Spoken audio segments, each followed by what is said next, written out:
Então, políticas públicas. As políticas públicas, elas vão surgir para solucionar um problema que é percebido pela coletividade. A gente tem duas abordagens. A abordagem estatista, que é quando ela é feita exclusivamente pelo Estado, e a abordagem multicêntrica, que é quando tem outros atores envolvidos, como, por exemplo, ONGs ou a sociedade civil. Quanto às dimensões, a gente tem a polity, que são as instituições, ou seja, a lei, os autores. A gente tem o politics, que envolve o processo. Então, a polity, que são os autores, vão impulsionar o processo. E juntos, a gente vai ter o policy, que é a política pública em si, ou seja, o conteúdo, é a parte material. As demandas, a gente pode ter demandas novas, que são problemas novos que vão surgindo. Reprimidas, que são problemas que estão controlados, não são considerados mais problemas. Ou recorrentes, que são problemas mal resolvidos, que sempre acabam voltando. Os tipos, a gente pode ter a política do Estado, que é quando é prevista na Constituição, como, por exemplo, o percentual para a saúde de emenda parlamentar. E a gente tem as políticas governamentais, que são aquelas que não são obrigadas por lei e que o Estado, o gestor, ele resolve adotar, enfrentar. Quanto aos componentes de política pública, a gente tem as instituições, que é a parte formal. O decisório, que diz que toda política pública implica uma decisão. O comportamental, que significa o fazer ou não fazer. Significa a omissão também é um tipo de comportamento, é um tipo de decisão, do não enfrentar aquela política pública. E a causa? Qual a demanda social que trouxe com que o governo resolvesse enfrentar aquela política pública? A gente tem que lembrar que política social, ela tá dentro de política pública, mas ela não é sinônimo. Ela era considerada sinônimo, política social era considerada antigamente sinônimo de política pública, e hoje a gente vê política pública como uma coisa mais ampla. Quanto às classificações. A classificação a gente vai abordar quanto ao impacto da política pública. A gente pode ter a política pública distributiva, que é aquela que toda a sociedade ela vai financiar um grupo específico. Elas não são percebidas pelo coletivo, porque está todo mundo pagando para aquela política pública. Um exemplo disso são os transportes gratuitos para idosos. Tem a redistributiva. Essa vai tirar de um grupo específico para aplicar em outro grupo específico. Essa ela vai demandar, ela é considerada também uma política elitista, porque sempre vai ter um grupo que não vai gostar. Aquele grupo que você tá tirando e aplicando em outro, geralmente não vai gostar disso. E aí, então, ela é uma política que gera um certo conflito. Um exemplo são as cotas raciais. Para lembrar, a gente lembra que cotas raciais tem R e redistributiva tem R. Então, eu pensei assim, ó. Sem raça, se tem raça, tem conflito. Então, lembra de raciais, lembra de conflito. E aí você vai lembrar de distributiva. Ela visa, geralmente, diminuir a concentração de renda. Como, por exemplo, previdência social e impostos. A regulatória. A regulatória, ela tem uma dinâmica pluralista. Ela vem de normas e decretos. Ela visa, então, regular o comportamento de pessoas e organizações. Depende da aprovação dos autores. Então, são normas, decretos, são as leis em si. As constitutivas ou estruturantes, elas são as políticas públicas que estão acima de outras. Geralmente, ela vem na Constituição e estão relacionadas à formulação e implementação das políticas públicas. Elas vão ditar as regras do jogo. E um exemplo são as competências dos poderes. Depois a gente tem políticas públicas universais, que são aplicadas a todos. As segmentadas, elas são aplicadas dentro de um segmento específico. Então, vamos supor, elas vão tratar sobre idade, gênero e por aí vai. As fragmentadas ou focalizadas, é dentro de um grupo social específico. Então, vamos supor, dentro do segmento específico, eu vou pegar um grupo específico. Então, eu vou decidir fazer uma política pública para idosos. mas isso seria fragmentada. Se eu decidir fazer uma política pública para idosos do município X, isso já seria uma política pública fragmentada, ou seja, a segmentada é dentro de um segmento específico. A fragmentada, ela vai ser dentro do segmento específico, eu vou especificar mais ainda. As setorializadas ou sociais, algumas bancas dizem que é a mesma coisa. Elas vão ser dentro de temas específicos. Então, vamos supor, eu vou tratar usuários de droga, eu vou tratar pessoas com câncer. Isso seria, elas são dentro de temas, enquanto aqui são segmentos, gênero, idade, aqui é relacionado a tema. O territorializada, eu vou pegar um tema dentro de um território. Então, vamos supor, eu vou tratar usuários de droga na Cracolândia. As verticalizadas. As verticalizadas, elas elas envolvem hierarquia. Então, vamos supor, é uma política pública do MEC que vai ser aplicada às universidades. As universidades, elas estão dentro do MEC. Então, necessariamente envolve uma hierarquia, as verticais. As horizontalizadas ou também transversais, elas envolvem outras organizações que não têm hierarquia entre elas. Então, vamos supor, duas ONGs ou dois estados se unem para fazer uma política pública. Algumas observações que já foram cobrados em prova de concurso. Temas transversais requerem soluções por políticas públicas intersetoriais. O que significa isso? Que temas transversais, ou seja, uma política pública horizontal que tem dois órgãos que não têm hierarquia entre si, eles geralmente envolvem mais de um setor. Isso foi considerado certo pela banca VUNESP. Outra alternativa. As políticas públicas de inclusão social devem ser intersetoriais. Isso também tá certo, porque geralmente se você quer fazer um processo de inclusão social, vamos supor, eu quero incluir ex-usuários de droga e quero que, tipo assim, eles tenham qualidade de vida ou vão se habilitar. Então, eu tô envolvendo usuários de droga e vamos supor, incentivar o trabalho. Então, envolve dois setores. Então, isso também é considerado certo. A gente tem as políticas públicas sociais. Geralmente, elas vão voltadas para esses temas aqui, que são os direitos sociais na Constituição, que é educação, saúde, habitação e previdência. Não só esses, mas os relacionados aos direitos sociais, previstos na Constituição. Então, vamos supor, incentivo à infância, à maternidade, essas coisas também são políticas sociais. As macroeconômicas, elas vão estar ligadas a temas fiscais, monetários, cambiais, industriais e comerciais.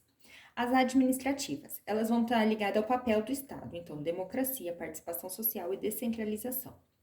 As específicas ou setoriais são a mesma coisa que aqui. Só que outro autor chama ela de setorial também. Então, é relacionado a temas específicos, meio ambiente, cultura e mulher.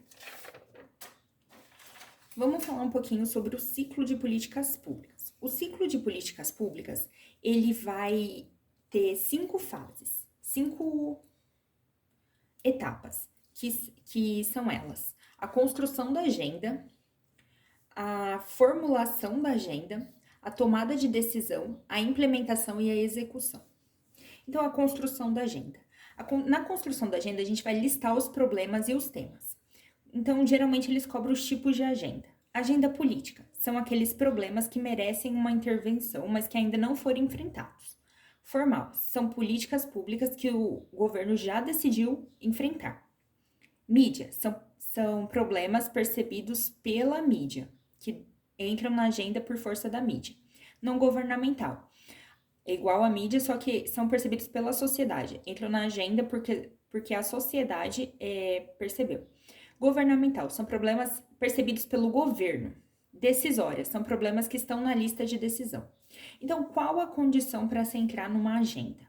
Primeiro, ele tem que chamar a atenção, ter uma solução e a pessoa que ser competente para realizar aquela política pública. Existe um modelo chamado modelo de fluxos de Kim. Ele explica o porquê alguns problemas entram nas agendas e outros não.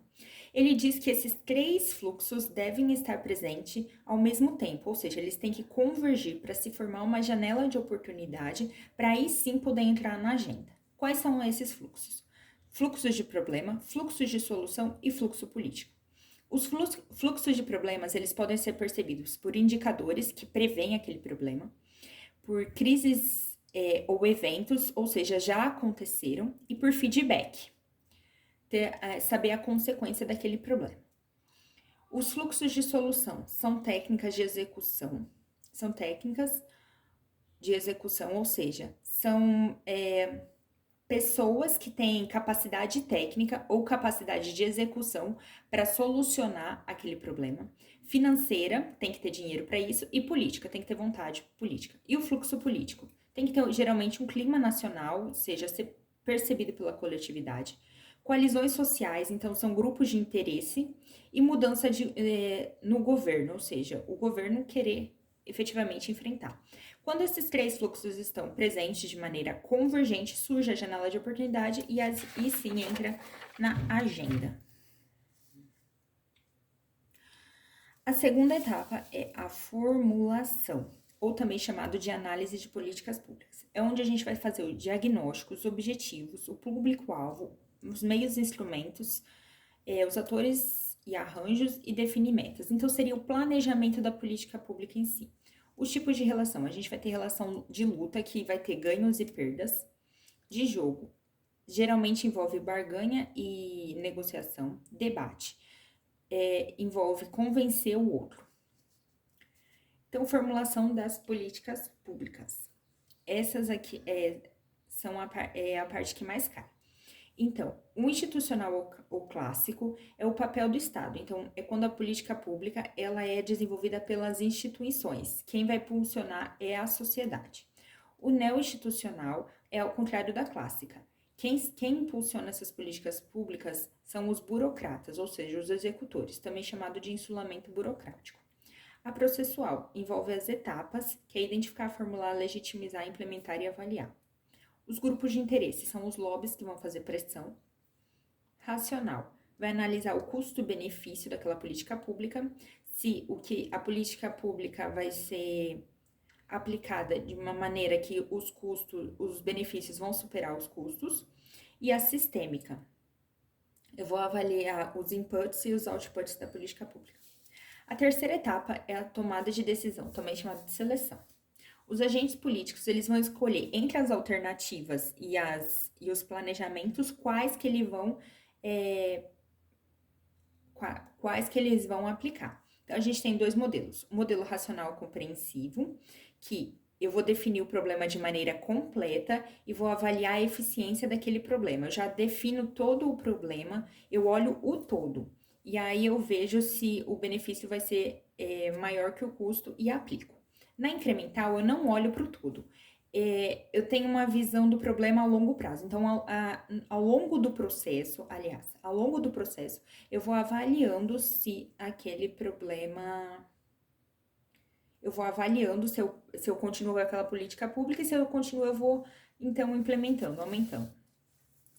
E a gente tem o mix scanning, que é a sondagem mista, que é uma mistura dos dois modelos. Eu vejo a de forma completa, mas ao mesmo tempo, ao longo do processo, eu vou avaliando se eu continuo ou não. E o garbage can, o lata de lixo, são as soluções que procuram um problema. Então, eu já tenho vários tipos de solução listadas, e à medida que o problema foi aparecendo, eu vou colocando elas em prática. Na quarta etapa, é a implementação da política pública em si. Deve tomar cuidado porque alguns autores, como Saraiva, ele distingue a implementação da execução. Ele diz que não são as mesmas coisas, mas em geral, a maioria dos autores coloca como a mesma coisa. A gente tem 3 modelos, na verdade são 2, né? O modelo top-down, que diz que aqueles que é o modelo linear, de cima para baixo, que ele visa o momento da política. Ele diz que o momento da política... Aqueles que fazem a política pública não são os mesmos que vão executar. Então, tem uma separação clara entre o momento da tomada de decisão e o momento da implementação. Um exemplo disso é a Lei Federal de Drogas. Então, vem a União, faz a lei e os municípios e estados DF são obrigados a seguir. Isso é um modelo top-down. O modelo bottom-up significa que os burocratas, ou seja, os executores da política pública, eles também vão ajudar na formulação dessa política pública. Um exemplo disso são as leis de saúde da família, em que o município ele pode escolher como ele vai agir diante de um problema. Então, ele tem uma certa flexibilidade. E o modelo híbrido que junta os dois. A quinta etapa é a avaliação, que eu vou ver o desenvolvimento, o feedback e o controle social. Uma pegadinha importante de prova é não confundir o monitoramento com a avaliação. A avaliação, em geral, ela se faz após a implementação da política pública, mas ela também pode ser feita durante o processo. E ela é feita por atores externos. O monitoramento ele é feito pelo próprio órgão e acontece ao longo do processo. Então, a gente tem o ex ante, diagnóstico ou prévio, que faz antes de implementar a política pública, e ele vai evitar erros de desenho e formulação. O itinerário ou concomitantemente, ele é feito durante o processo, e o ex post é feito depois do processo. Isso aqui é quanto ao momento. Quanto à natureza, esse também é um negócio que cai muito em prova quanto à natureza. A gente pode ter a função formativa ou somativa. A formativa, o foco vai ser no processo. Então, durante o processo, eu vou avaliando e vejo se mantenho ou se reviso o processo. E a somativa é feita no resultado. Então, após o resultado, eu avalio o conteúdo e decido se continuo ou encerro. Eu fiz um macetinho aqui. A gente soma para dar um resultado. Então, pense na matemática. Você soma e dá um resultado. Então, somativa, foco no resultado. Formativa no processo. Isso é quanto à natureza. Quanto ao agente, a gente tem agentes internos e externos, que são o interno do próprio órgão, externo, vamos supor, o TCU, a mista, os dois juntos, e a participativa, os usuários e gestores. Quanto ao conteúdo, a gente vai ter o conceitual ou design, que analisa a concepção. No conteúdo, vocês têm que estar ligados em essas três palavrinhas. Eu vou avaliar a racionalidade, a coerência e a consistência dessa política pública. No processo de implementação e gestão de programa, eu vou avaliar a capacidade da entidade durante o processo. Então, como foi a atuação dessa entidade durante o processo. E os impactos e resultado, eu vou ver se é percebido pela própria sociedade. A gente também tem quanto às metodologias, que são as metas, que é a análise de eficácia, então eu alcancei os resultados. O impacto, a efetividade daquela política pública. O processo, eficiência, o uso dos recursos. E a jurídica, se for conforme a lei. Esses três aqui, eles são a avaliação operacional ou de gestão. Quando se avalia, a gente tem que definir critérios para os indicadores. Então, eu também tenho que definir os critérios para aqueles indicadores. E os indicadores, eles vão medir as entradas, saídas e os resultados. Então, todo indicador tem que ter metas. Então, quais os critérios que eu posso usar para ter um indicador? A gente vai usar o critério da economia, da produtividade, eficiência econômica, eficiência administrativa, eficácia, equidade e efetividade. Os tipos de indicadores, a gente tem de input, output e outcomes. E os padrões ou parâmetros. A gente tem dois tipos, que são os padrões absolutos, que são metas quantitativa ou qualitativas, que são estabelecidos antes da implementação. A gente tem os normativos, que também são metas e qualidades estabelecidas, geralmente no processo, nas leis, ou em benchmark, ou standard ideal, sei lá como falar isso. E os históricos, já alcançados no passado. O desfecho, a gente tem a continuação, depois de analisar se eu vou continuar, ou a reestruturação, fazer ajustes ou extinção daquela política pública. E os tipos de análise, a gente tem análise custo-benefício, que se mensura em termos monetários. E a efetividade, que não se mensura em termos monetários, e sim aqui a gente foca no impacto, na qualidade, enquanto aqui é na quantidade. E as políticas sociais, que são exemplos de política de custo-efetividade. Nas políticas custo-benefício, isso foi trazido por questão da VUNESP, que diz que existia dois tipos de política de custo-benefício. O input fixo, que é quando o valor fixo, o valor do input é fixo, e daí eu comparo os benefícios das alternativas para aquele input. E o outcome fixo, a unidade objetiva é fixa, e aí eu comparo as avaliações.